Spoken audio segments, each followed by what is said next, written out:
네, 여러분들 반갑습니다. 본능적으로 정답을 찾게 도와주는 본능한국사 진재 선생입니다. 오늘은요, 2016년 이제 5회 계리직 시험에 대해 가지고 우리가 좀 총평을 좀 하도록 하겠습니다. 전반적으로요, 이제 문제 18문제, 이제 한국사 문제 중에서 적중률에 대해 가지고도 말씀 좀 드리겠지만, 전반적으로 시험 공부를 여러분들 어떻게 해 나가는가 이런 것들에 대해서도 한번 좀 가볍게 말씀 좀 드리고요. 자, 그리고 이제 새롭게 또 준비하시는 분들 같은 경우에는 또 이제 프리미엄 반이라고 하는 거를 우리 고시클레에서 또 준비를 좀 해가지고요. 뭔가 이제 공부하실 때 처음에 정말 기초, 세종대왕이 누군지 모르는 그런 분들부터 시작해가지고 나중에 계속 주구장창 계속 수업을 계속적으로 좀 찍어가지고요. 여러분들 실력이 나중에 7급 수준까지 좀 올라갈 수 있도록 준비하는 과정도 좀 만들어져 있으니까 그것도 한번 제가 나중에 뒤에 한 번 더 말씀 좀 드리도록 하겠습니다. 자, 그러면은 먼저 이제 우리 2016년도 이제 문제 출제 가지고 한번 좀 정리를 쭉 한번 해볼 텐데요. 첫 번째로 이제 문제가 어떻게 좀 출제됐는가 이걸 우리가 한번 쭉 한번 나눠보도록 하겠습니다. 자, 선사시대 문제와 이제 철기국가, 우리가 기존에 이제 계획했던 예상했던 대로 이런 내용은 분명히 한 문제씩 좀 출제가 되었습니다. 그래서 선사시대는 주로 보면 신석기 문제가 좀 많이 나온다고 했는데 역시 신석기 문제 좀 나왔고요. 그 다음에 철기국가 같은 경우에도 우리 철기국가 표를 완벽하게 또 외우신 분들은 이런 것들은 당연히 문제 받치죠. 그죠? 이런 것들이라든지. 자, 그 다음에 고대 정치와 그 다음에 이제 고대 문화, 여기에서 이제 출제가 세 문제가 고대 파트가 좀 되었고요. 자, 그리고 이제 중세, 근세, 근대 태동기 이런 식으로 해가지고 좀 한 문제씩 좀 출제가 되었다 볼 수가 있겠습니다. 자, 그리고 이제 근대 정치부터 해가지고 이제 일제강점기, 그냥 현대가 있는데 약간 좀 특이하게도 이번에는 현대사하고 일제강점기하고 근대, 그러니까 보통 보면은 문제로 보면 한 30% 정도 이렇게 좀 출제가 되었는데 다소 이제 이 일제강점기 문화 내용까지 좀 추가가 좀 되면서 문제로 좀 치면은 근현대사 부분에서 이제 6문제가 좀 출제가 됐다라고 볼 수가 있겠습니다. 그래서 이제 근대 내용이 좀 많이 그동안 나왔다라고 한다면 여기에서는 일제강점기 2문제와 그 다음에 이제 현대정치 2문제, 근대정치 2문제 이런 식으로 좀 출제됐다 볼 수가 있고, 특히 이제 2008년에 있었던 통일 관련된 게 나올 거라고 얘기를 좀 했는데 이번에 7.4남북 공동성명이 또 나오게 되는 그런 모습이 좀 있었고요. 자, 그리고 이제 중세사회, 그 다음에 고대문화, 그 다음에 이제 중세문화, 문화 파트가 총 합쳐가지고 6문제 이렇게 좀 출제가 되었습니다. 그죠? 그래서 문화가 역시 안 되면은 약간 좀 고득점 어렵다라고 하는 거를 계속 강조를 좀 드렸는데 6문제 좀 나왔고요. 자, 그리고 또 한 가지 더는 이제 사회 문제에서 그동안 좀 많이 나왔던 형태에서 이번에는 한 번 또 이제 나왔던 게 바로 이제 여러분들이 알고 계시는 사회 시책들 이런 것들에 대해서 또 한 문제가 이번엔 좀 새로 나왔는데 이게 정리가 좀 안 돼 있으면 약간 좀 어려울 수 있었다라고 하는 걸 말씀 좀 드립니다. 전반적으로 18문제 중에서 거의 이제 정치사 위주로 좀 문제 구성이 좀 되어 있는데 이 문화사도 상당히 만만치 않았다라고 하는 걸 좀 볼 수가 있고, 경제사 문제가 물론 국채보상운동 계열이 이게 약간 경제 계열이 했긴 하지만 그래도 거의 이건 이제 정치할 때 같이 좀 배우는 그런 내용이라서 이렇게 거의 경제 내용 에 대한 언급이 좀 없었다라고 하는 게 이번 시험에 출제로 좀 봤을 때는 그래서 난이도를 약간 좀 떨어뜨리는 이런 것들이 좀 경제가 안 나왔기 때문에 그런 모습이 좀 있었다라고 볼 수가 있겠습니다. 하지만은 약간 이제 6.25와 관계된 내용이 나올 것이다라고 하는 말씀 좀 드렸는데 많은 직렬들 그런 시험들처럼 이번 6.25 문제가 좀 나왔는데 우리가 눈보라가 휘날리는 이 노래를 조금 알고 계시면서 이제 일사후퇴 얘기 나오면서 밑으로 내려가 가지고 전선이 고착화가 된다 이런 내용을 좀 이해를 하셨다라고 한다면 이 문제도 우리 수업을 열심히 또 들었던 분들은 그렇게 어렵지 않았을 것이다 이렇게 좀 강조를 좀 드립니다. 전반적으로 이제 변별력이 조금 높은 문제라고 할 수 있는 게 한 약간 지문이 약간 좀 특이했던 그런 거 한두 개 정도 빼고는 거의 또 내용을 읽어보면은 그렇게 난이도가 높지는 않았습니다. 그래서 아마 제가 볼 때는 한 우리 수업 열심히 듣고 이랬던 분들은 한 90점 정도 이렇게 당연히 받을 거라고 하는 거를 제가 좀 강조를 좀 드리겠습니다. 자, 그래서 시험에 좀 나왔던 주제를 한번 좀 잡아보면 선사시대는 신석기 시대, 그러니까 시족이라는 용어가 좀 나오죠. 그러니까 시족 중심의 부족사회 뭐 이런 것들처럼 이런 용어가 좀 잡혔으면은 신석기. 만약에 이 문제가 구석기하고 신석기와 같이 좀 섞어놨다라고 하면 상당히 좀 어려웠을 건데 신석기와 이제 청동기라고 하는 개념을 구분을 좀 해서 두 개씩 했기 때문에 이런 건 신석기로 충분히 맞출 수 있다 이렇게 좀 볼 수가 있겠네요. 자, 그럼 철기국가표 사만에 대한 내용이 한 문제 나왔고요. 그 다음에 이 고대 정치에서는 선왕에 대한 내용, 그러니까 해동성국이라고 하는 표현과 함께 무왕, 문왕, 선왕 우리가 많이 했던 그런 것들 좀 정리가 되어 있으면은 업적 당연히 오경 15부 62주라고 하는 거는 맞출 수 있었다라고 하는 겁니다. 자, 그 다음 이제 과거제와 관계된 이름이 바로 후주 출신의 쌍기 이런 표현 좀 썼는데 이 쌍기라고 하는 애가 우리나라 와가지고 이 과거라고 하는 게 이제 만들어진다. 이게 광종에 대한 내용이었죠. 그래서 이런 문제도 광종에 대한 업적 두 가지 요걸 잡아낼 수 있습니다. 그죠?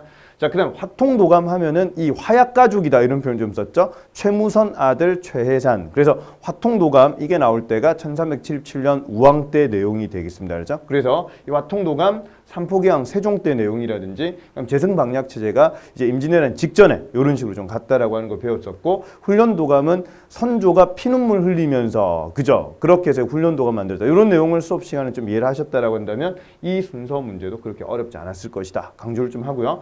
자, 그다음에 예속 논쟁이라고 하는 이 논쟁 이게 바로 현종에 대한 내용과 그 다음에 이게 바로 숙종에 대한 내용이었죠. 경기갑 이런 이름들. 자, 그 다음에 영조의 업적들. 그러니까 이런 게 순서대로. 자, 우리 수업 들었던 분들은 제가 분명히 조선 왕 순서 안 외우면 제가 많이 좀 뭐라고 좀 했잖아요. 그죠? 조선 왕 외워만 줬다라고 한다도 요거 분명히 업적 정리가 잘 돼서 분명히 이런 문제는 다 맞췄을 겁니다. 그죠? 자, 그래서 그런 내용들 구성이 되어 있었고요. 자, 그다음에 국채보상운동과 그다음에 또 하나 더는 이제 동학농민운동, 집강소라고 하는 개념이 가보라고 하는 용어가 좀 나와 있었으니까 가보개혁 나오는 그 해 1894년에 집강소 치안과 행정 업무를 했다라고 하는 거를 같이 좀 이해를 좀 할 수 있는 그런 문제였고요. 자, 그럼 조선 태영령은 제가 수업을 할 때 분명히 16세에서 60세까지의 한국 남자라고 하는 거를 말씀 좀 드렸습니다. 할머니 안 되고 맞죠? 그러니까 차별 같은 거를 일본인과 한국인은 했다라고 하는 거를 이해하셨으면 이 문제는 손쉽게 맞췄다라고 하는 걸 강조를 좀 할 수가 있겠습니다. 자, 그 다음에 7.4남북 공동성명하고 6.25 정계 내용과 함께 그 다음에 상평창 동서대비원 해민국 제위보 이런 사회시책과 관계되는 내용 중에서 해민국이라고 하는 거 약국 개념이다 이런 얘기를 좀 말씀 좀 많이 드렸었죠. 그죠? 이런 거 이해하셨으면 이 문제도 맞췄을 거고 그 다음에 서기하고 신지복원 이런 것들도 우리 역사서 정리를 할 때 분명히 이거는 근초고왕에 대한 내용이고 그 다음 요거 같은 경우는 영량왕 그러니까 600년 요때 딱 완성이 되니까 7세기 넘어가는 과도기 요때 이제 신지복원이 만들어졌다. 그러니까 이거 나오고 12년 있다가 살수대첩이 일어난다라고 하는 거죠. 그러니까 요것만 이해를 잘 하셨다라고 해도 분명 이 안에 사이에 이제 들어갈 수 있는 업적들을 골라낼 수 있을 거고 요런 문제가 잘 나온다고 강조를 좀 많이 드렸었고요. 자, 그다음에 국학하고 독서산문과가 있는데 과거 제도가 우리나라에 시작되는 거는 그건 분명 고려 광종 때부터다라고 하는 거를 이해하셨 라고 한다면 이런 문제도 그렇게 어렵지 않았을 것 같습니다. 그죠?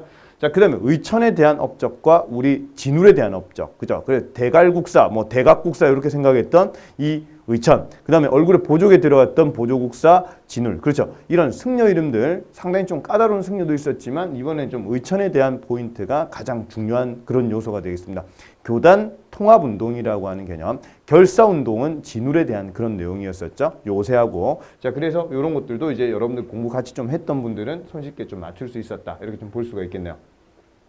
자, 그 다음에 세종의 문화적인 업적과 함께 그 다음에 태조, 그 다음에 태종, 그 다음에 세종, 그 다음에 세조와 관계된 내용과 성종과 관계된 15세기의 관악파의 문화들 이런 것들에 대해서 정리가 좀 되셨으면은 시연역은 분명히 칠료율과 관계된 이런 내용 효종 때 나온다라고 하는 거를 상당히 강조를 좀 많이 드렸었는데 이게 바로 또 적중했던 그런 문제였고요.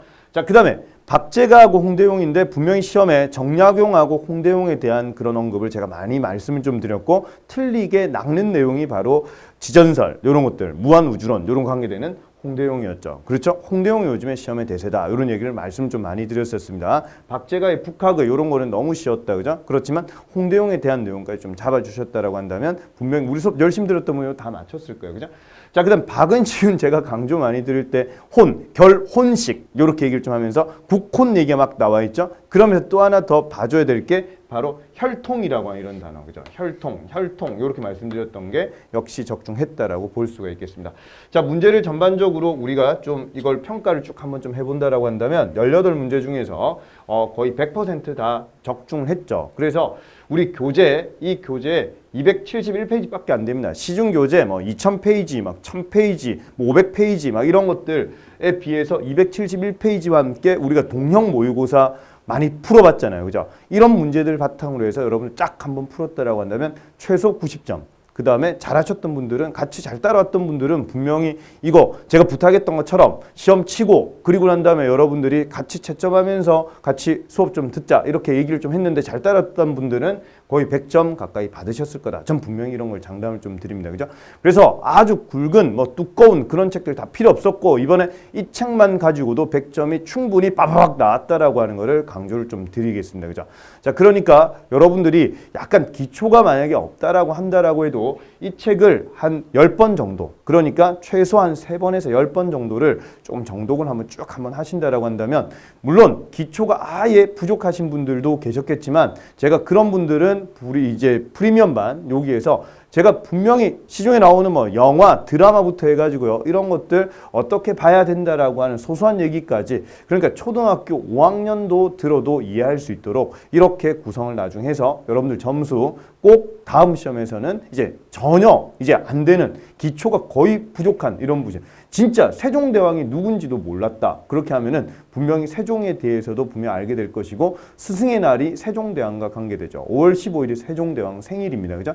그 다음에 음력 9월 10일 날 태어난 애들이나 아니면 양력 10월 9일 날 태어난 애들은 이름이 한글이죠. 한글이. 그래서 한글이 반포되는 날이 바로 10월 9일이다. 이런 것처럼 뭔가 하나하나 이순신, 그래서 이 이순신에 대해 가지고 23번 싸워서 23번 다 이겼다라고 하는 전쟁사 얘기부터 해가지고 정말 스토리텔링처럼 이렇게 많이 제가 베이스에 깔아 드릴 테니까 여러분들은 이걸 잘 사뿐히 들여밟고만 올라오시면은 분명히 나중에 7급 수준까지 올라갈 거다. 그래서 다음 우리 계리직 시험에는 반드시 여러분들 웃게 해드릴 자신이 있습니다. 예, 그래서 그런 것들 제가 좀 강조를 좀 드리면서 문제풀이로 한번 좀 가보도록 하겠습니다. 믿고 따라오시는 분들은 끝까지 제가 모시고 간다라고 하는 거를 강조를 많이 드리도록 하겠습니다. 자, 그래서 저에 대해서 이제 수업 한번 좀 들어보셨던 분들은 상당히 좋은 평으로서 정말 그래서 댓글 많이 달아주시고 하셨던 분들 정말 감사드리고요. 그렇죠. 제가 조금만 더 있으면 이제 한국의 넘버원이 될 겁니다. 조금만 기다리십시오. 알죠? 그래서 저를 지금 처음 보신 분들은 조금 저에 대해서 기억을 좀 해두시고요. 나중에 보면은 제가 이름이 많이 좀 뜰 때 그때 여러분들이 제 수업 들었어 이렇게 좀 한번 해주셨으면 참 감사하겠습니다. 열심히 할 테니까 여러분들도 이제 문제풀이 같이 한번 좀 보면서 내용 정리 한번 잘 같이 했으면 좋겠습니다. 자, 1번부터 한번 좀 가보도록 하겠습니다. 자, 분명히 이걸요. 여러분들 수업을 좀 들으실 때는 그냥 어린 짐작으로 그냥 뭐 이렇게 팔짱 끼고 이렇게 보시지 말고 정말 확 자세도 바로 해가지고 이게 정말 시험 문제지 않습니까? 시험장에 여러분들이 갔다라고 생각하시면서 정말 냉정한 이런 게 있습니다. 장기나 바둑도요. 훈수를 두라고 하면 진짜 잘 둡니다. 하지만 그게 자기 직접 둔다라고 한다면 그게 안 보여요. 그러니까 제가 부탁 좀 드리는 거는 여러분들이 정자세로서 그 다음에 내용을 적으실 때 제가 말로 설명드릴 수도 있고 옆에 적을 수도 있는데 이런 걸 한번 같이 한번 좀 따라서 한번 좀 적으시고, 적자생존. 전 정말 이 단어를 좋아합니다. 적는 자만이 살아남는다. 적자생존. 제가 강조를 좀 드리면서 한번 같이 잘 한번 해보도록 하겠습니다. 자, 그러면은 1번 문제 한번 좀 볼게요. 자, 이 문제는 태영이라고 하는 용어가 좀 나왔어요. 그죠? 그래서 이게 엉덩이 볼기작 때리고 이러는 건데 이게 이제 1912년에 조선 태영령이라고 하는 게 만들어져 가지고 요거는 일제강점기 때 10년대 때 나왔던 그런 내용이다라고 하는 거를 기억을 좀 하시고요. 조선 사람만 해당이 됩니다. 근데 여자는 아니고 남자 16세에서 60세까지. 자, 그 다음에 나 같은 경우에는 국가총동원법에 대한 그런 내용이죠. 그럼 이거 30년대 후반 40년대 이때 넘어가는 38년도에 나오는 국가총동원법이 되겠습니다. 자, 그래서 일본은 37년 중일전쟁 이후에 상당히 악랄해진다라고 하는 거를 이해를 하셨다라고 한다면 이런 문제는 그렇게 어렵지 않았을 것 같습니다. 자, 그럼 1번에 일제 헌병경찰 이런 표현이 딱 나오면은 뭔가 이런 거 있잖아요. 다른 지역에 예를 들어서 이런 거, 옆반짱이 우리 반 짱 잡으러 올 때 문을 딱 열고 안녕, 난 김진재야. 너희 반 짱이 누구? 이렇게 안 들어오잖아요. 맞죠? 딱 들어올 때 문 빡 차고 맞죠? 야! 막 눈 가라! 뭐 이런 식으로 들어오겠죠. 이게 바로 헌병 경찰 통치 10년대 내용이다라고 하는 거를 이해를 좀 하시고요. 1910년에 한일 병합 조약이 일어날 때 이런 방법 썼다. 그죠? 자, 이번에 조선인, 일본인 구분 없이 적용된 게 아니라 요거는 일본인은 아니고 조선인만 해당되는 내용이다. 그죠? 자, 그다음에 동아일보하고 조선일보는 요건 분명히 1936년에 있었던 베를린 올림픽에서 송기정 선수가 마라톤에서 1등을 했는데 얼굴 표정도 안 좋고 이래가지고 동아일보가 일장기를 훼손시켰죠. 신문에. 그러니까 나중에 정관시켰다가 있다가 1940년 요때 가서 이제 폐간으로 이어진다라고 하는 그런 내용이 바로 이어지는 내용이니까 요것도 요거와 좀 관계 있다라고 하는 거 좀 보시면 되겠고요. 자, 그다음에 인력뿐만 아니라 물자까지도 수탈의 대상으로 삼았다. 그렇죠? 요런 것들이 바로 국가총동원법의 가장 큰 특징이 되겠습니다. 그래서 정답을 찾아보면 정답은 2번이 되겠습니다. 자, 다음 2번으로 한번 좀 가볼게요.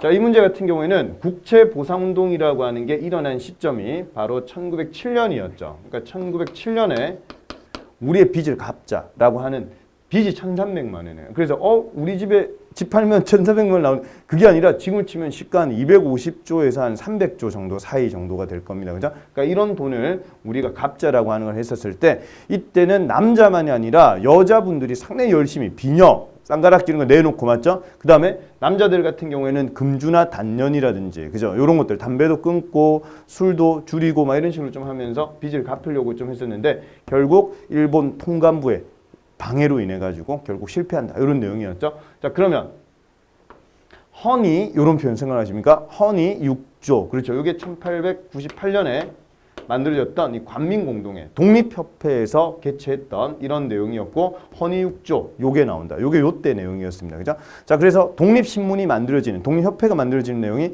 한장 896, 한장 896 또 팔로 가요. 요런 내용을 좀 이해를 하셨다라고 한다면 이게 요때 내용이다. 그죠? 자, 그다음에 이번에 군대 해산에 반발한 의병투쟁이 각지에서 일어났다. 군대 해산이라는 건 1907년이죠. 자, 그 다음에 대한협회가 또 만들어지게 되는 게 1907년인데 요때 이제 자강회, 대한자강회 여기에 있던 사람들이 또 나중에 고종황제 강제퇴위 요거 반발하다가 나중에 해산이 좀 되게 돼서 대한협회로 들어간다라고 하는 것과 자, 그러면 사립학교가 많이 만들어지는 게 바로 시점으로 좀 치면 바로 이때 이 을사늑약이 1905년에 있었죠. 이거 전후해서 많은 또 학교들이 또 많이 만들어지게 됩니다. 그러니까 이런 내용도 역시 맞다라고 볼 수가 있겠죠. 정답은 1번이 틀렸다. 이렇게 좀 볼 수가 있겠습니다. 자, 다음으로요. 3번으로 한번 좀 가보겠습니다. 자, 이 문제는 백제는 개국 이래로 문자로 사적을 기록함이 없더니 이에 이르러 박사 공을 얻어서 비로소 서기를 갖게 됐다. 서기 요런 말 좀 나왔고요. 아, 요건 근초고왕이구나. 자, 그 다음에 여기 보니까 이문진, 태학박사 이문진에게 고사를 추격해서 신집 5권. 원래는 이 100권짜리 유기가 있었는데 유기라고 하는 거를 신집 5권으로 해가지고 만들었다. 요게 이제 영량왕 때 내용이 되겠습니다.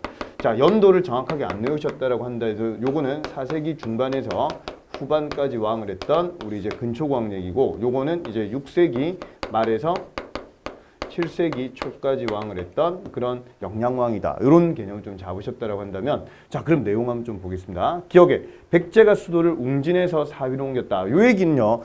이 근대 뭐라 해야 될까요? 고대 파트에서 빅5 안에 들어가는 그런 내용입니다. 성왕에 대한 내용이고요. 성왕이 제위를 하고 난 다음에 538년에 수도를 웅진에서 사비가 바로 여기가 공주, 여기가 부여죠. 부여로 옮겼다. 이런 내용이 나오게 되는 거 상당히 잘 나오는 그런 내용이 되겠습니다. 자, 그럼 니은에 고구려가 당의 침략이 대비해서 천리장성 쌓았다. 자, 그럼 여기서 정확하게 기억해야 될 거. 612년에 살수대첩이 있었어요. 그 다음에 645년에 안시성 싸움이 있었어요. 그러면은 이 타이밍, 이 천리장성 쌓았다. 천리장성 총 2번에 걸쳐서 나옵니다. 하나는 고려시대 때 거란의 3차 침입을 격퇴하고 나성과 천리장성을 축조했다. 이런 얘기가 11세기 한번 나온다라고 한다면 또 한 번 더 나오는 천리장성 얘기가 바로 요 사이에 수나라가 망하게 되고 그리고 난 다음에 당나라가 세워질 때 요때 당태종이 2대 임금인데 2대 황제인데 그 당태종에 대한 야욕이 상당히 좀 크기 때문에 안시성을 이제 나름대로 이 안시성부터 시작해서 많은 성들을 이제 쌓는 게 그게 바로 천리장성이었죠. 자, 그러면은 요 사이에 안시성 싸움과 사유대첩 요 사이에 들어가는 거니까 그러니까 요거는 시점을 딱 치면은 7세기라고 하는 거를 기억을 좀 하나 해주시고요. 자, 그 다음에 디귿 대가야 정벌했다. 이게 나중에 성왕이 554년에 관산성 전투에서 전사해요. 그리고 난 다음에 이때 주를 이제 외라든지 일본이라든지 아니면 대가야가 성왕 편을 들었어요. 그러니까 진흥왕 편을 들지 않고 성왕 편을 좀 들어가지고 결국 대가야가 나중에 562년 가가지고 멸망을 진흥왕한테 하게 됩니다. 이것도 역시 6세기에 대한 그런 내용이고요. 한 가지 더 기억해야 될 게 금강가야가 정벌을 하는 거는 그건 버풍왕이 약 요거의 30년 전, 그러니까 532년에 정복을 한다라고 하는 것까지 같이 알고 계시면 좋겠습니다. 자, 그 다음에 옥저와 동해를 정복하고 동해를 진출했다. 옥저 정복, 동해 정복 이런 얘기는 실제로 119살까지 살았던 재위기간 94년에 그게 바로 1세기 중엽부터 해서 2세기 후반까지 가는 그 사람이 바로 태조왕이죠. 태조왕 얘기니까 거의 1세기 후반에 옥저, 그 다음 2세기 전반에 거기에 이제 나오게 되는 동해. 그러니까 그런 날도 복속되는 때는 바로 2세기 전후에서 내용이라는 생각을 하시면 되겠습니다. 자, 그러면 순서로 한번 좀 볼 때 이 사이에 들어갈 수 있는 것을 골라라고 했으니까 기억 내용과 여기 보니까 디귿, 그렇죠. 이 두 개가 바로 이 내용 사이에 들어갈 수 있는 그런 내용이라고 볼 수가 있겠습니다. 그죠? 답은 그래서 2번이 되겠습니다. 다소 까다로운 듯한 문제지만은 이런 문제를 계속 여러분들이 많이 보셔야 돼요. 그러니까 이게 이제 문화 가지고 만들었지만 밑에 내용은 또 정치적인 그런 내용이죠. 그죠? 정치와 문화를 좀 복합한 그런 문제라 좀 볼 수가 있겠습니다. 자, 4번으로 한번 가보겠습니다. 자, 4번 문제는 쌍기가 기화를 한 후에 문사를 존중하여 은혜와 예가 너무 융숭하니 재주 없는 자가 외람되어 갑자기 승진하여 하네. 이런 얘기 쭉 나왔어요. 그러면 쌍기가 제일 큰 힌트라고 하는 겁니다. 역시 고려라고 하는 이름이 좀 던져져 있는 거고요. 그죠? 자, 그렇게 해서 이 내용은 분명히 광종 때 나왔던, 고려 광종 때 나왔던 과거제에 대한 그런 내용이 되겠습니다. 자, 그러면 광종에 대한 업적을 골라라고 했으니까 자, 기억에 승과 제도가 시행된다. 이 광종 때는요, 상당히 유명한 승려 중에서 이 균려라고 하는 승려가 있습니다. 그죠? 그러니까 이런 승려로 인해 가지고 이제 귀법사라고 하는 절도 막 세운다든지 승과 제도 이런 것들, 국사, 왕사 이런 국가의 아주 큰 스승 이런 개념이 바로 이 균여로 인해서 나오게 된다. 그래서 기억은 맞는 말이고요.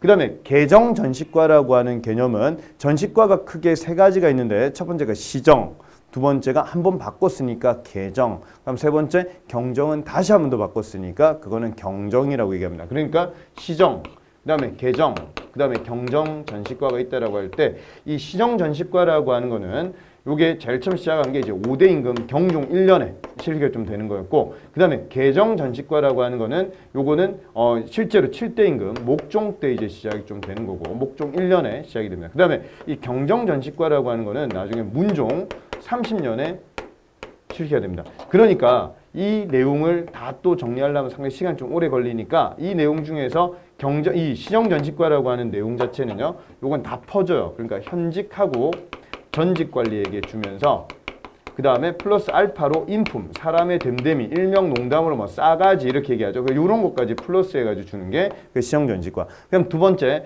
이때 개정전직과는 이게 없어지게 돼요. 그러면서 이 현직 전직만 준다라고 하는 거 기억하시고, 이 경정전직과 때는요, 요거 주면서 이제 현직에 주는 건 괜찮은데 전직까지 주려고 하니까 너무 부족하죠. 그래서 이때는 현직만 준다라고 하는 거를 기억을 좀 하시면 좋겠습니다. 자, 그래서 이 내용 이후에 나중에 전식과가 무신정변 이유가 되면은 붕괴가 된다. 이런 것들도 하나 기억을 좀 하시고, 그다음에 특히 이제 문종 때 이 공음전이라든지 이 오품 이상에게 주는 이런 것들이 문종 때 나온다라고 하는 것도 하나 좀 보시면 좋겠습니다. 자, 그럼 다시 한번 더 정리해 보면 이 내용도 아니죠, 그죠? 자, 그다음에 광덕 준풍 같은 연호, 독자적 연호를 썼다. 이런 내용이 바로 또 광종에 대한 그런 내용이 되어 있고요. 경학박사, 의학박사를 지방이 파견했다. 이런 내용이 나오는 게 역시 이제 학교가 만들어지는 거죠. 가장 대표적인 것 중에서 국자감 이런 거 나올 때가 12목 파견, 이런 12목의 외관을 파견했다. 이런 내용이 바로 성종 때 내용이 되겠습니다. 자, 그래서 한번 찾아보면은 기억과 디귿 두 가지라고 볼 수가 있겠네요. 답은 그래서 2번이 되겠습니다. 자, 5번으로 한번 좀 가볼게요. 자, 5번 문제가 처음 보신 분들은 상당히 이런 문제가 좀 어려울 수도 있겠지만 뭔가 이제 사료를 좀 나름대로 보면서 문제 좀 풀었던 분들은 그렇게 어렵지 않았을 것 같습니다. 자, 예를 들어서 동학도들은 가급에 할 거에서 동학도 이런 표현 좀 나왔고요. 공회에 기억을 세우고, 뭔가를 세웠네요. 맞죠? 자, 그리고 성찰, 집사, 동몽 등을 두어 완연한 하나의 관청. 관청이네요, 이거. 그럼 분명히 이거 직강소죠. 자, 직강소라고 하는 표현입니다. 자, 그러면은 이 당시에 이 정성모라고 하는 인물이 있었는데, 이 정성모라고 하는 사람이 나름대로 이제 가보 양력. 자, 이게 이제 이 사람이 쓴 글인데요. 나름대로 이제 동학에 대한 그런 내용을 좀 나름대로의 관심이 상당히 이 사람들 좀 많았었는데 이 동학교도한테 나중에 김계남이라고 하는 동학교도 이제 나름대로 이제 정봉준 밑에 있는 그런 전봉준 밑에 있는 김계남한테 잡혀가지고 한 2개월 동안 좀 갇혀 있었어요. 그래서 나름대로 이 동학교도에 대한 내용들 어떤 특징이 좀 있는지 이런 것들에 대해 가지고 좀 썼던 글이 바로 가보양력이라고 하는 그런 내용인데 여기에 보면 이 동학교도에 대한 그런 내용들이 좀 적혀 있습니다. 자, 그래서 나중에 이제 직강소라고 하는 게 이제 만들어지는 게 바로 전주화약 체결하고 난 다음에 전라도 지역에 한해 가지고 이제 직강소라고 하는 게 치안과 그러니까 요건요 치안 업무와 행정 업무를 담당을 하는 우리나라에서 처음이자 마지막으로 농민들이 자치기구를 만들었다라고 보시면 되겠습니다. 그래서 농민 자치기구로서 만들어진 게 그게 바로 직강소가 되겠습니다. 자, 그럼 문제 한번 보면 사발통문 작성에 앞장섰다. 이 사발통문은요, 이 고부농민봉기 할 때 이미 94년 1월 달에 있었던 고부농민봉기 할 때 이게 작성이 좀 됐으니까 이건 아니고요. 교조신운동은 주로 이제 92년과 93년까지 이런 운동들이 좀 많이 있었었죠. 그래서 뭐 삼례 집회라든지 서울 복합 상소라든지 아니면은 뭐 또 하나 더는 보훈 집회라든지 이런 것들이 바로 교조신 운동이 되겠습니다. 이것도 아니고요. 관군과 협상해서 전주화약 체결해서 직강소가 만들어지는 거니까 이 기억을 세우고 요구하는 이게 관계가 순서가 좀 바뀌었다, 그죠? 그래서 요거 하고 난 다음에 요게 세워진다라고 하는 거고, 그래서 이거와는 직접적인 관계가 없죠. 그러면 이게 뭐 하는 기구냐라고 하는 겁니다. 치안 유지와 행정 업무를 본다. 그죠? 탄간오리 응징하고 이런 내용이 좀 나와 있는 거죠. 그래서 실제로 수령이 있다라고 해도 수령이 힘이 없다. 이렇게 좀 볼 수가 있고 직강소가 힘이 강했다라고 하는 거를 기억을 좀 하시면 되겠습니다. 그래서 정답은 4번이 되겠는데 난이도가 요게 가보양력을 처음 보셨다라고 해도 분명히 이게 직강소라고 하는 거를 잡아낼 수 있다라고 하는 거를 강조를 좀 드리겠습니다. 정답은 그래서 4번이 되겠습니다. 자, 다음 6번으로 한번 좀 가볼게요. 자, 이 글을 한번 좀 보면은 다음 글을 쓴 인물의 저서로 옳은 것을 물어봤습니다. 옛사람이 말하기를 나라는 멸망할 수 있으나 그 역사는 결코 없어질 수 없다고 했으니 이는 나라가 형체라면 역사는 정신이기 때문이다. 이런 말이 좀 나왔죠. 그래서 이런 내용이 바로 박은식과 관계된 그런 내용이다 라고 하는 거를 몇 번 봤습니다. 그죠? 자, 그럼 박은식 하면은 혼을 강조한다고 했죠. 민족의 정신, 혼 이런 거 강조하는 결혼식 이렇게 기억을 좀 해주시고 또 한 가지 더 기억을 좀 하셔야 될 게 혈통이라고 하는 이런 단어를 기억을 좀 하셔야 되겠죠. 그래서 이름으로 한번 좀 치면은 한국 독립운동 지혈사 이런 표현 혈자 기억 좀 해두시고 그 다음에 한국 통사 그래서 혈통이 좋아 이렇게 기억을 좀 하시면 좋겠죠. 자, 그래서 박은식에 대한 내용을 좀 찾았다라고 한다면 이게 답이 되겠습니다. 이런 얼빠진 놈아 이런 말 썼던 게 바로 정인보였죠. 정인보라든지 자, 그 다음에 조선사 연구초 썼던 사람이 신채호 선생이었고 그 다음에 조선경제사학 그러니까 사회경제사학 이런 거 했던 사람 바로 백남훈이었죠. 이런 내용도 우리가 수업 시간에 다 짚었던 그런 내용이 되겠습니다. 자, 그래서 정답은 3번이 되겠습니다. 이런 문제 당연히 이제 수업 열심히 들었던 분들은 당연히 다 맞출 수 있을 것 같고요. 자, 7번으로 한번 가볼게요. 자, 이 문제도 이제 수업 시간에 열심히 좀 잘 들었던 분들은 분명히 다 맞췄다. 그죠? 자, 기억에 화통도감이라고 하는 게 만들어진 게 이제 고려 말입니다. 고려 말에 최무선이 1377년에 우리나라 최초로 이제 화약이라고 하는 걸 만들게 된다라고 하는 거죠. 최무선의 아들이 바로 최해산이 되겠습니다. 나중에 세종과 태종 때, 태종, 세종, 그 다음에 뒤에 가서 문종 때, 신기전, 화차 이런 것들 관계되는 최해산의 아빠가 바로 최무선이 되겠습니다. 자, 그래서 기억 같은 경우에는 이걸 바탕으로 해가지고 이제 진포대첩, 세계에서 최초로 배에다가 포를 실어가지고 싸웠던 진포대첩 같은 거. 금강하구에서 이제 군산 근처에 싸웠던 그 대첩, 요게 바로 최무선과 관계 있었고요. 자, 그 다음에 두 번째로 디귿 한번 보세요. 부산포, 제포, 연포를 개항을 좀 해서 이걸 제한된 범위에서 교육을 허용했다. 이런 걸 디테일하게 정리했던 게 또 개해약주라고 하는 게 있었죠. 그러니까 순서로 한번 따져보면 이렇게 됩니다. 스시마 섬을 이걸 토벌을 해요. 이게 이제 이종무 장군이 세종 때 1419년 요때가 요 연도까지 외우실 필요는 없어요. 토벌하고 난 다음에 삼포를 개항합니다. 개항을 했던 게 이제 1426년이었고요. 자, 그리고 난 다음에 이 삼포에 대한 개항을 좀 더 디테일하게 제안을 좀 했던 게 그게 바로 개해 약조라고 하는 거죠. 요게 이제 훈민정음 나오던 해입니다. 1443년. 요때가 이제 개해년인데 요때 이제 나오게 되는 게 바로 개약조. 훈민정음과 함께 같이 기억 좀 해주시고 요때 이제 서장관으로 갔던 사람이 이제 변효문이 제일 우두머리고 변효문 신숙주가 이 개약조 할 때 서장관으로 갔다. 그래서 나중에 성종 때가 되면은 신숙주가 뒤에 나중에 죽기 전 영의정 올라갈 때 그때 해동 제국기라고 하는 글을 쓰는 게 여기 일본 갔다 와서 나중에 쓴 글이 해동 제국기다. 요것도 시험 트렌드니까 한번 기억을 좀 해주시는 게 좀 좋겠고요. 자, 그러면 요거는 분명히 세종 때에 대한 그런 내용이 되겠네요. 그죠? 자, 그 다음에 세 번째, 리을 재승방약 체제. 이게 이거죠. 이번 수업 시간에 언제 마칠 것 같습니까? 그렇죠. 모르겠죠. 그러니까 그게 바로 진제속은 아무도 몰라. 이렇게 우리가 좀 외웠다. 그죠? 진제속. 그러니까 진관 체제가 재승방약으로 갔고 재승방약 체제가 임진왜란 중간에 휴전 중에 소고군 체제로 갔다. 이게 바로 진제속이었다라고 하는 겁니다. 그죠? 그럼 요거 이해하셨으면 분명히 이 문제 같이 요거 분명히 외웠다라고 한다면 이 문제는 어렵지 않죠. 그래서 리을에 재승방약 나와 있고 맞죠? 그럼 뒤에 보니까 요게 훈련도감을 설치하고 이 내용은 정말 눈물 납니다. 선조가 그 이전에 임진왜란 전에 분명히 이가 10만 양명설 주장을 막 했고 했는데도 그런 거 완전 무시하고 맞죠? 그리고 난 다음에 나중에 선조가 저 위에 의주까지 피난 갔다가 와가지고 맞죠? 탁 경복궁 와보니까 막 건물이 막 불타져 있고 맞죠?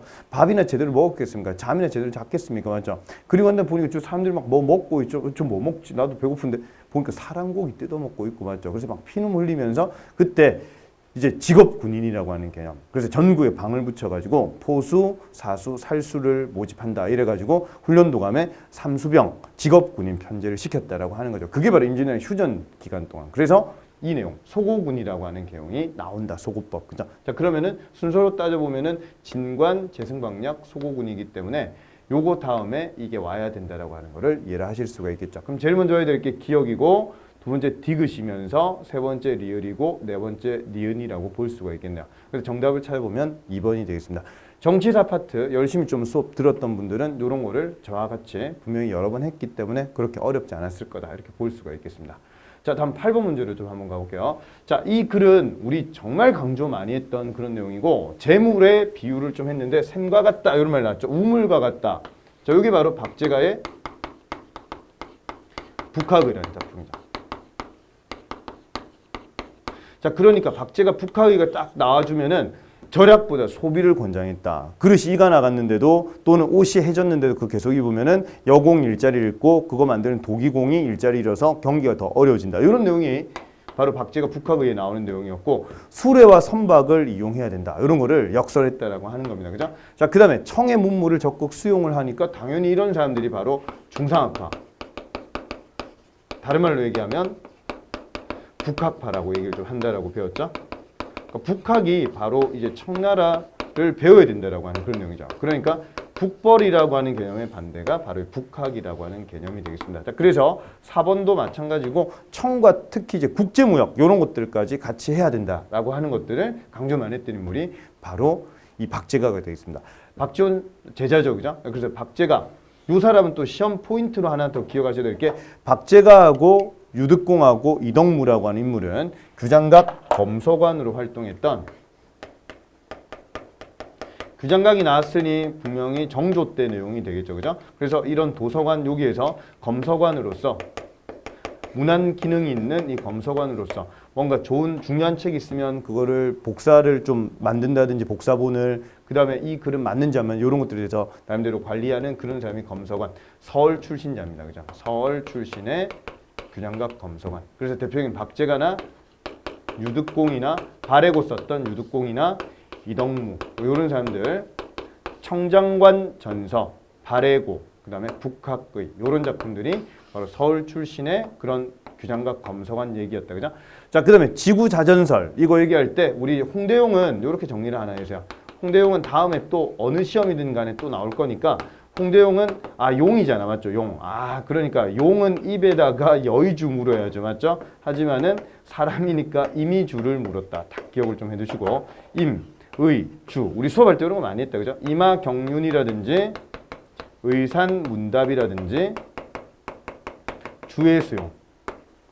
요런 내용과 함께 이 의산문답 주회수용입니다. 그렇죠? 주회수용. 자, 이 의산문답 안에 보면은 있는 글이 바로 지전설에 대한 그런 내용이라든지 그다음 또 무한우주론. 그렇죠. 이런 것들이 여기 나와 있고 또 하나 더 홍대용은 이 사람이 호가 담헌이에요. 담헌. 그래서 문제 풀다 보면 담헌서라든지 담헌집이라든지 이런 말이 나오면 이게 홍대용에 대한 그런 내용이고요. 한 가지만 딱 더 기억한다라고 한다면 홍대용은 집안이 금수저 집안 사람이에요. 그래서 문음으로 관직에 또 올라가고 이렇게 좀 하는데 이품 이상자들이 집안에 있는 거죠.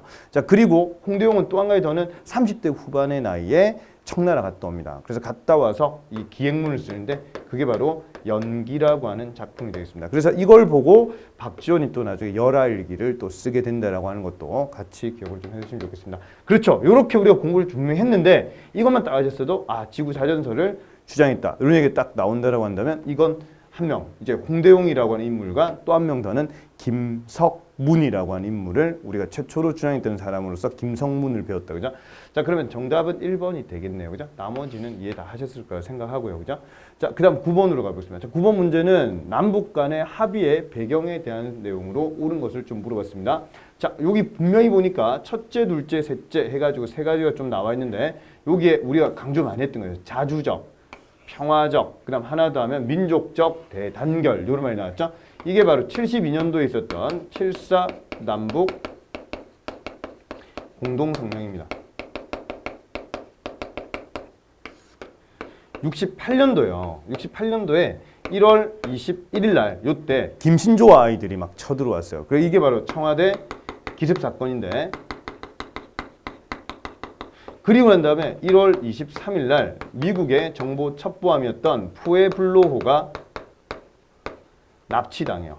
분명 우리 이런 내용을 정리를 쭉 한번 했습니다. 그죠? 자, 그래서 이게 딱 나오고 해서 이때 이제 실미도 부대 같은 게 만들어진다든지 그 다음에 이제 휴전선에 155마일에 걸친 그런 철책이 구성이 된다든지 그 다음에 또 하나 더 뭐라 해야 될까요? 그런 육군 3사관 학교 이런 것들도 이때 만들어지거든요. 그래서 이런 모습들이 막 있어가지고 결국 이 뒤에 실미도 부대도 막 나오고 이렇습니다. 자, 그런데 69년도 가가지고요. 이 닉슨이라고 하는 이 대통령이 괌에서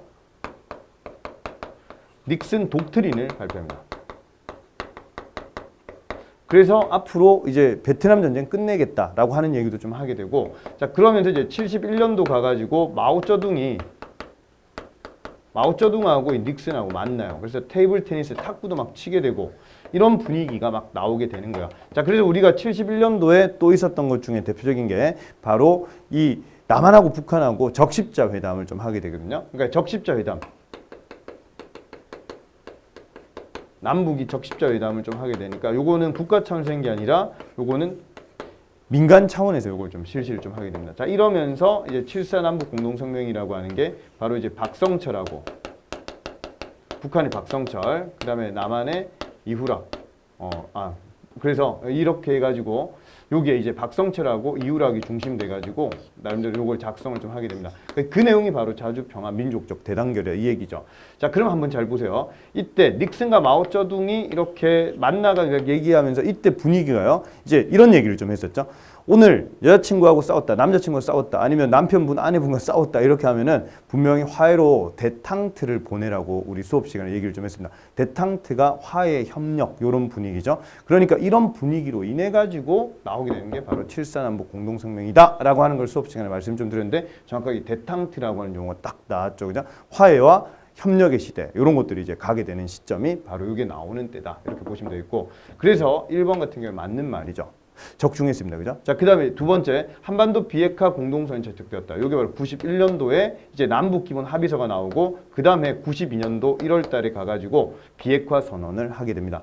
남북 기본 합의서와 함께 비핵화라고 하는 말을 같이 기억하시는 게 91년, 92년.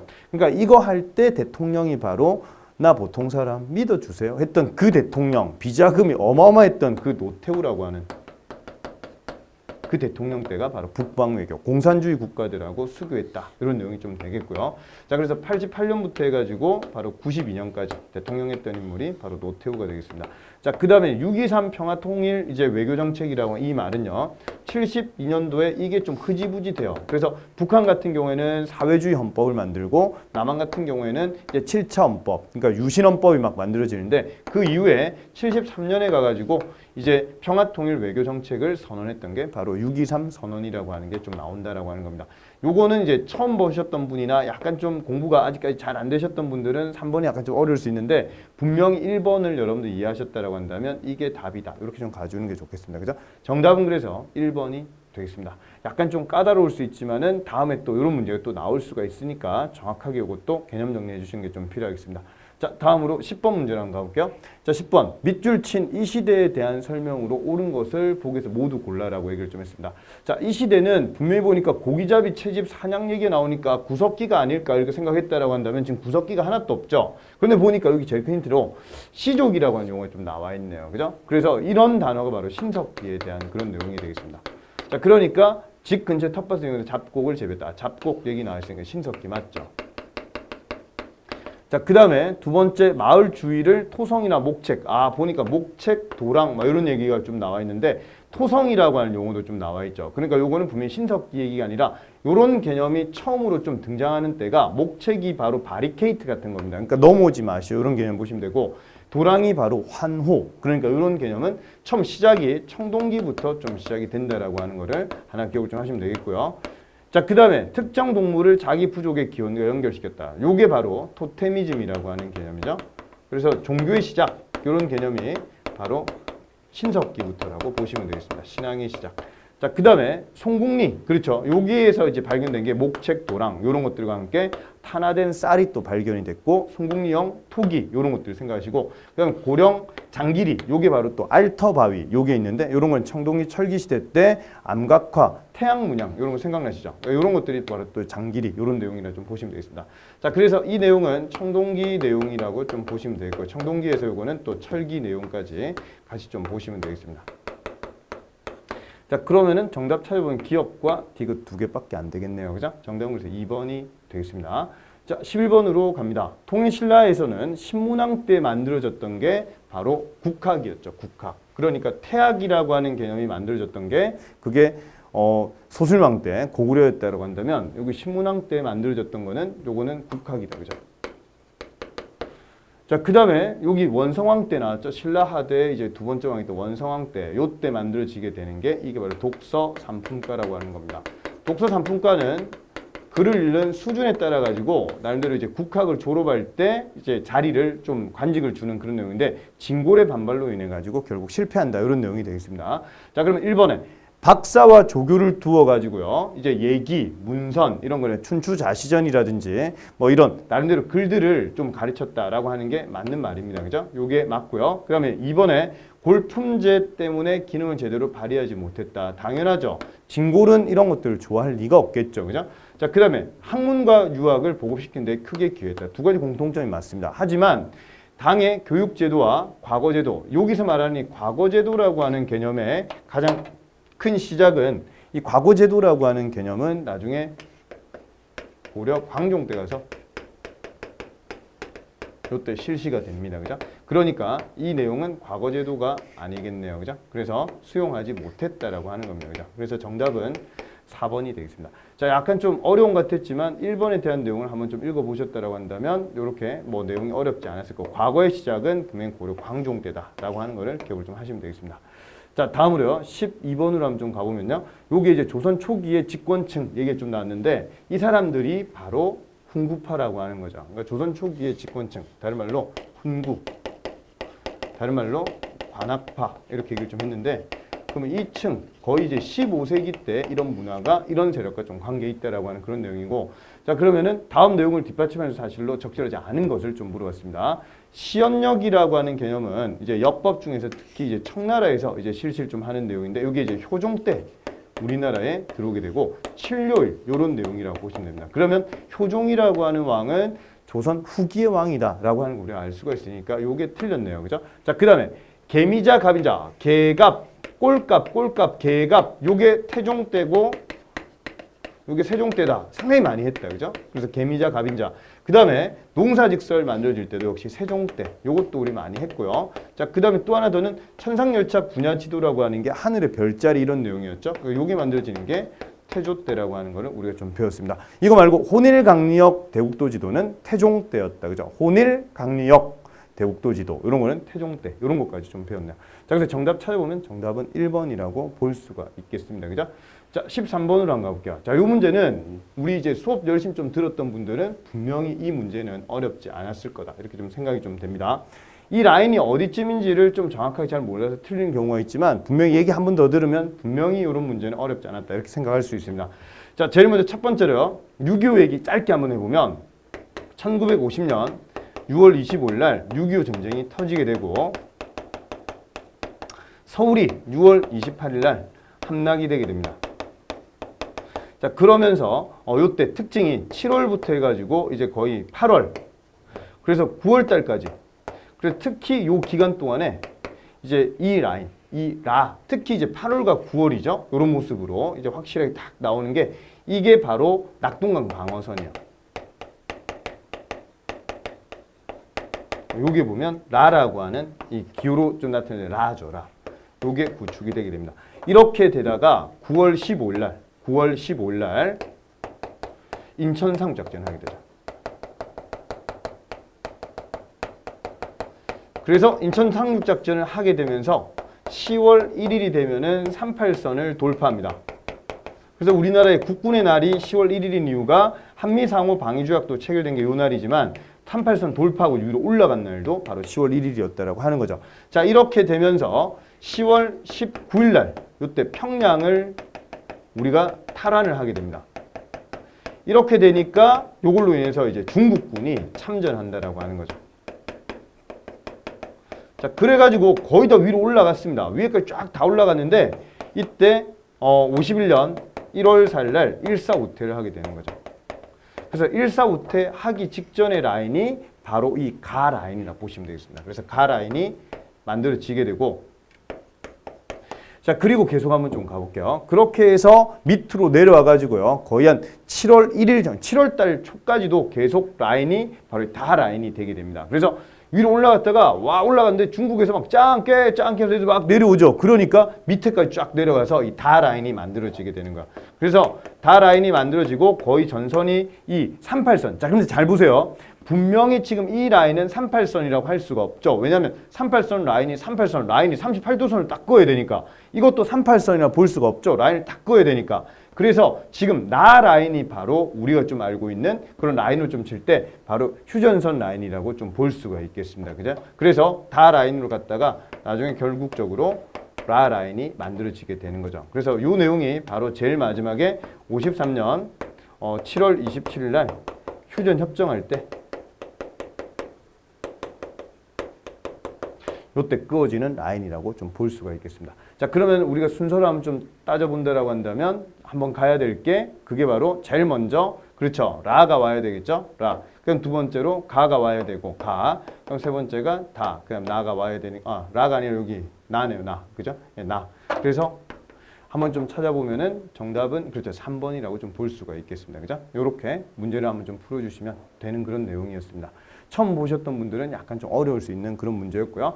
자, 14번으로 좀 한번 가보겠습니다. 자, 14번 문제는 보기의 인물에 대한 설명으로 옳은 것을 좀 물어봤는데 고려 문종의 넷째 아들로 태어났다. 자기 형이 숙종이다. 이런 얘기는 우리 수업 시간에 분명히 의천에 대한 내용이다 라고 하는 걸 기억을 좀 했고요.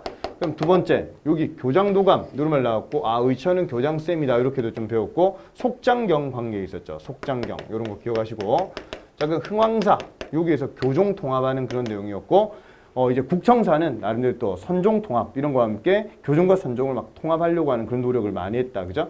교관겸수 이런 표현 나오는 게 바로 의천에 대한 그런 내용이었다. 그죠? 자, 유불일치설을 주장했던 사람은 해심이었죠. 해심. 그래서 수선사 이대 주지승려, 진울 제자 해심. 자, 그다음에 종교 결사 운동을 전개했다. 요거 좀 관계된 인물 크게 두 명 있었죠. 한 명은 진울이 있었고 또 한 명은 요새가 있었네요. 진울 같은 경우에는 우리 수선사 결사 이런 표현 좀 썼죠.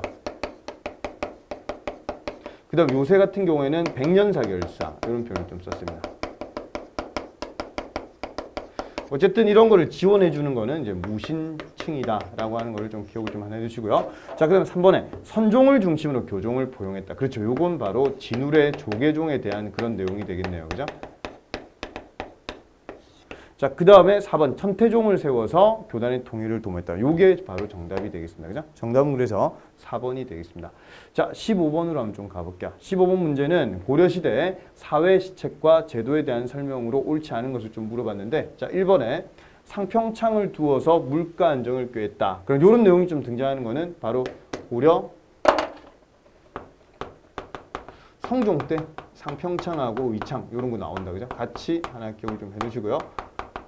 자, 그 다음에 두 번째, 동서대비원을 설치해서 환자 진료를 담당했다. 이거는 이제 고려 초부터 나타나는 그런 모습이다. 좀 보시면 되겠고요. 자, 그 다음에 이거 말고 나중에 헷갈리면 안 되는 게 활인서라고 하는 게 있죠. 활인서. 처음에는 이게 활인원이었었는데 활인서로 간다. 그러니까 처음에 이 대비원이었던 게 조선으로 나중에 가게 되면은 조선에서는 활인서가 된다. 이렇게 좀 하나 기억을 좀 해두시고요. 자, 그래서 여기 보세요. 유랑자의 수용과 구유를 담당했다. 이게 바로 동서 활인서에 대한 그런 내용이 되겠습니다. 활인서가 이런 유랑자의 수용과 구유를 담당했다. 이거고 이 해민국이라고 하는 거는 이제 예종 때 만들어졌던 그런 나름대로 의학 전담하는 그런 내용들이라고 좀 보시면 되겠죠. 자, 이게 나중에 조선시대 때도 해민국이 나중에 또 계속 이어갑니다. 그렇죠? 이름이 해민국의 해민서가 나중에 좀 되게 돼요. 자, 그럼 4번에 제2보라고 하는 게 이제 광종 때 만들어졌던 빈민 구제하기 위한 기금, 펀드 이런 개념 좀 보시면 되겠죠. 자, 그래서 정답을 찾아보면은 틀린 거는 3번이라고 보실 수 있고 동서 활인서라고 하는 개념을 이해하셨다라고 한다면 요건 분명히 맞출 수 있는 그런 문제가 되겠습니다. 정답은 그래서 3번이 되겠네요. 자, 16번으로 한번 갑니다. 16번 문제는 기역 왕에 대한 설명으로 옳은 것을 좀 물어봤는데 대조영의 동생 대야발의 후손인 기역은 여기까지 하면 상당히 어렵죠? 하지만 그 밑에 계속 한번 보세요. 대부분의 말갈을 복속시키고 남쪽으로는 신라와 국경을 접할 정도 넓은 영토, 전성기 얘기 나왔네요. 그죠? 그래서 해동성국이라는 용어 딱 나왔으니까 이 용어는 분명히 10대 임금 선왕에 대한 그런 내용이 되겠네요. 그죠? 자, 그러면은 중경의 상경으로 천도했다. 이런 내용은 상경용천부가 만들어질 때 중국의 장안을 모방했다. 이런 내용을 좀 배웠죠. 그래서 1번은 문종에 대한 1번 같은 경우에는 요거는 이제 문왕에 대한 그런 내용이었고요. 문왕. 자, 그럼 2번에 발해를 정식 국호로 삼았다. 요 얘기는 바로 진이라고 하는 용어를 좀 썼다가 바로 태조 때 요거는 태조. 그러니까 한마디로 얘기를 좀 하게 되면은 이 대조영에 대한 그러니까 태조라고 하는 표현은 좀 이상하네요. 고왕이라고 얘기를 할게요. 고왕. 대조영 때 이런 표현 좀 썼고요. 자, 그 다음에 3번에 오경 15부 62주. 요게 바로 선왕 때 최대 라인이라 보시면 되죠. 저 위쪽으로는 흑룡강까지, 해일운강까지 올라가고 오른쪽으로는 연해주까지 가고 밑으로는 영흥지방까지 왼쪽으로는 요동까지 가게 되는 이 내용. 그러니까 상당히 큰 이 넓은 이 라인이 바로 선왕 때 라인이라고 보시면 되겠습니다. 자, 그 다음에 4번에 장문유에게 명예해서 산둥반도를 공격하겠다. 그렇죠. 요게 바로 역시 무왕에 대한 그런 내용이 되겠죠. 자, 그래서 문제 한번 좀 찾아보면은 정답은 그래서 3번이라고 좀 볼 수가 있겠습니다. 그렇게 어려운 문제는 좀 아니었다 볼 수가 좀 있겠고요. 자, 17번으로 한번 좀 가보겠습니다. 자, 17번 문제는 해마다 씨를 뿌리고 보니까 여기에 5월째, 10월째 이런 용어가 좀 나와 있죠. 5월, 10월 이런 날 좀 나와 있으니까 이 내용은 분명히 사만에 대한 내용이다 이렇게 볼 수가 있겠습니다. 자, 그럼 문제 한번 풀어보면 족 외어는 엄격하겠다. 이건 동예에 대한 내용이었죠. 자, 이번에 서옥제라고 하는 이름이 나와 있으니까 이 내용은 바로 고구려에 대한 대릴사위제다. 그죠? 서옥제가 대릴사위제. 자, 그 다음에 식구가 죽으면 살던 집을 헐어버렸다. 이런 내용은 약간 좀 애매하니까 몰라도 괜찮겠습니다. 4번에 신지읍차라고 불리는 지배자가 존재했다. 그럼 이런 얘기가 나오면은 이게 신지견지 불의읍차라고 하는 거죠. 그래서 요 얘기가 바로 사만에 대한 그런 내용이 되겠습니다. 자, 정답은 그래서 4번이 되겠네요. 그죠? 자, 이런 문제들은 분명히 여러분들 철기국가 표만 이해를 좀 잘하셨다라고 한데도 분명히 이 문제들은 다 맞출 수 있다고 볼 수가 있겠습니다. 정답은 4번이 되어 있고요. 자, 다음으로 18번으로 갑니다. 다음은 궁당 정치의 전개 과정인데 가에 들어갈 내용으로 적절한 것을 한번 좀 찾아보겠습니다. 자, 효종이 죽자 인조의 계비 자의 대비의 복제 문제로 송시열 비롯한 서인과 허목 등의 남인 간의 예송이 발생했다. 아, 이 예송 논쟁 나왔네요. 그죠? 요 말이 나오면 요건 분명히 현종 때 나오는 예송 논쟁입니다. 그죠? 자, 그 다음에 현종. 그러면 태정태세 문단세 예성연조 임명선 광인 효 현 숙 경 영이죠. 아, 그러면은 효종 다음에 광인 효현 숙 경 영인데 여기 보니까 영주에 대한 살림의 존재 인정하지 않고 이조전량의 인사권한을 축소했고 이런 얘기 나옵니다. 그죠? 영주 얘기니까 이 사이에 들어갈 수 있는 내용은 지금 숙종하고 경종 이 두 명에 대한 내용이네요. 자, 그럼 한번 좀 뽑아보겠습니다. 첫 번째로 사림이 동인과 서인으로 분당되었다. 이런 표현이 좀 나오는 거는 바로 동서분당이죠. 요거는 선조 때 나오는 그런 내용이었고요. 임진왜란 전이었습니다. 그죠? 자, 소수 가문이 권력을 독점하는 세도 정치 내용이니까 요건 나중에 뒤에 가서 나오게 되는 영조 다음에 정조, 그 다음에 순조, 헌종, 철종. 그러니까 이 기간이 바로 세도 정치라고 볼 수가 있겠죠. 자, 그래서 요건 뒤의 내용이다. 그죠? 요것도 아니고. 3번에 북인이 서인과 남인을 배제한 채 정권을 독점했다. 그렇죠. 요런 얘기가 나오면 이게 광해군 때 내용이죠. 그럼 광해군 때 내용이니까 이것도 이거 이전이라고 좀 볼 수가 있겠네요. 전국이 급격하게 전환되는 환국. 그렇죠. 환국이라는 용어가 나오는 게 이게 바로 뒤에 나중에 가서 나오는 숙종 얘기가 되겠습니다. 그래서 이 숙종에 대한 내용이 환국이 총 3번이 있었다. 이런 내용이 가장 큰 특징이 되겠습니다. 정답은 그래서 4번이 되겠습니다. 자, 여기까지 해서요. 우리가 이제 18문제를 한번 좀 봤는데요. 이 내용들 바탕으로 해서 여러분들이 실제로 2016년에 이번 이 문제 같은 경우에는 기존의 유형의 좀 2014년에 좀 비교를 좀 해본다라고 한다면 상당히 좀 난이도가 조금 떨어지는 이런 모습을 좀 볼 수가 있고 어쩌면 허를 찌르는 그런 내용일 수 있습니다. 그러니까 뭔가 박학다식한 거에 대한 그런 것들을 좀 준비를 많이 하고 왠지 뭔가 기본에 대한 충실도가 떨어진 채로 뭔가 이래 밖에 있는 것들 위주로만 뭔가 정리를 좀 하고 뭔가 이렇게 뭐라 해야 될까요? 뼈대를 잡지 못한 채 뭔가 살만 붙였던 그런 사람들은 이번 시험에서는 상당히 피해를 봤던 그런 사람이 아닐까 이렇게 싶습니다. 그러니까 제일 공부할 때 중요한 건요.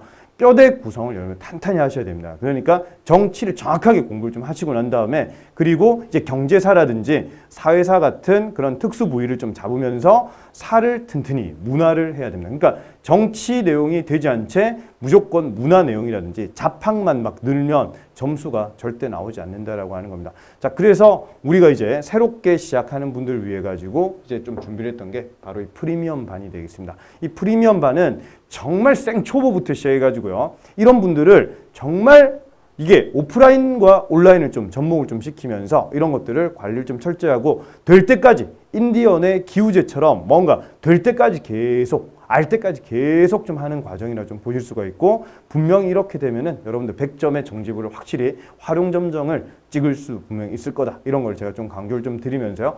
이번 이 20문제 중에서 이제 18문제 이 한국사에 대한 문제를 여러분들 한번 좀 보면서 아, 이게 좀 이해가 한번 좀 됐다라고 하는 분이 좀 있다라고 한다면 과감히 프리미엄 반을 한번 좀 두드리시면은 이해가 좀 안 됐던 분도 마찬가지고요. 해서 여러분들은요 90점 받거나 80점 받는 게 목표가 아니라 여러분들은 100점이 목표셔야 됩니다. 그래서 그런 완벽한 한국사 준비를 위해 가지고 계속적으로 준비하고 그다음에 여러분들 관리 케어를 잘할 수 있도록 그렇게 노력을 좀 하도록 하겠습니다. 네, 그래서 이 100% 적중률을 이번에 좀 강조했던 본능 한국사. 네, 그래서 김진재 선생이었습니다. 네, 수고 많으셨습니다.